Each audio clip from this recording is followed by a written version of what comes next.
It's not unusual to be the only or the first Latino or African American in your organization or business. It's an issue that a lot of people navigate every day. Maybe you haven't thought about it, but it comes with a certain amount of emotional stress. Rosemary Magaña is a licensed professional clinical counselor and has been talking about this very issue for years now. She's joining us here on Adelante to help us understand what this all means. I had a conversation with you a few months ago and you brought this up, and I thought, gosh, you know what? She's right. There are a lot of people who are the first Latino in that business organization, or the first or the only African American, right? And it does come with a little bit of emotional stress. Explain what that is.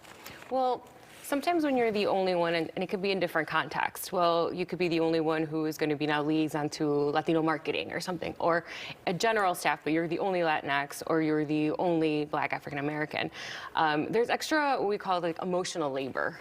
Okay. These extra times that you have to be a little more available to regulate your reactions to situations. So give me examples. Okay, examples. So obviously, we could talk about discrimination, and there's blatant discrimination, but sometimes when we don't notice are more of the microaggressions, the smaller things that occur day to day that kind of aren't as obvious. And those can affect us even more because it makes us even second guess if it even was harmful or hurtful.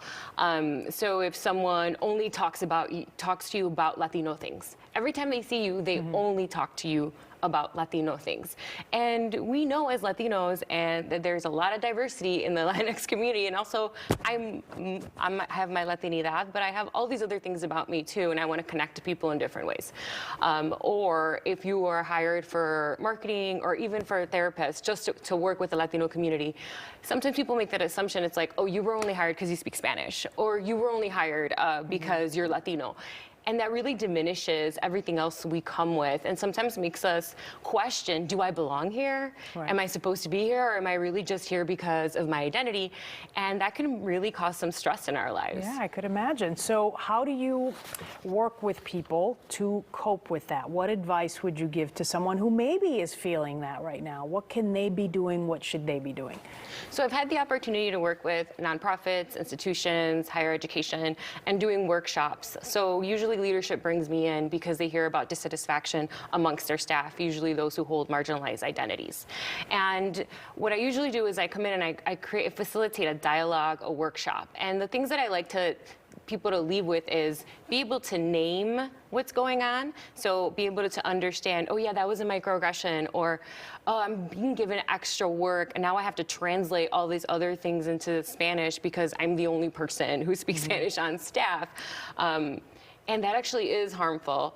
And also to be heard and not feel like they're the only one, that they're the only person experiencing that, because that could feel really lonely and also a whole nother level of distress. And then I also provide them with coping strategies. Okay, we need to acknowledge that we're experiencing this extra distress. So how are we taking care of ourselves? How are we rejuvenating ourselves? How are we giving ourselves rest? How are we connecting with community who may also be experiencing this, so we don't feel like we're the only one? Okay, and then how do you deal with, for example, feeling like you're part of the group, right? Like that you're part of that business or that organization, even though you grew up, yes, you may have been born and grew up in the U.S., but a lot of us come with so much more culture, different culture than, you know, maybe our counterpart or our office mate, right?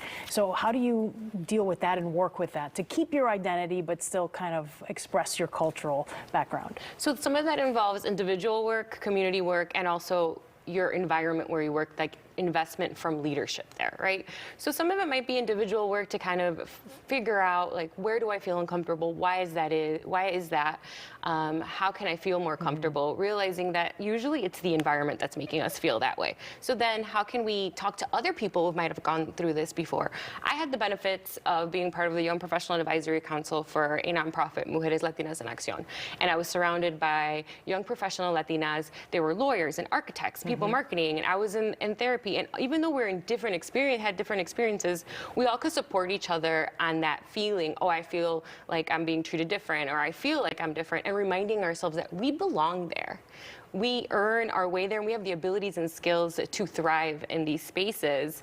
And sometimes we just need to remind ourselves. And that also, how do we advocate to leadership and let them know this is an issue? How are you going to support me and also other people who hold marginalized identities? Do you feel like the leadership is listening in most cases? Well, for me, I think they are, because they reach out to me, right? Yeah, So okay. there's somewhat investment, but it's hard. It's hard because we really have to look at the entire organization and make some changes. All right. I love some of the insight that you've brought up. It's such a great question to take up. So thank you so much. You can follow her on her Instagram account. I know you're working on the website, Adelante, I'm sorry, it's _Adelante Wellness. Yes, it is. All right. Thank you. Thank you so much, Rosemary Magaña.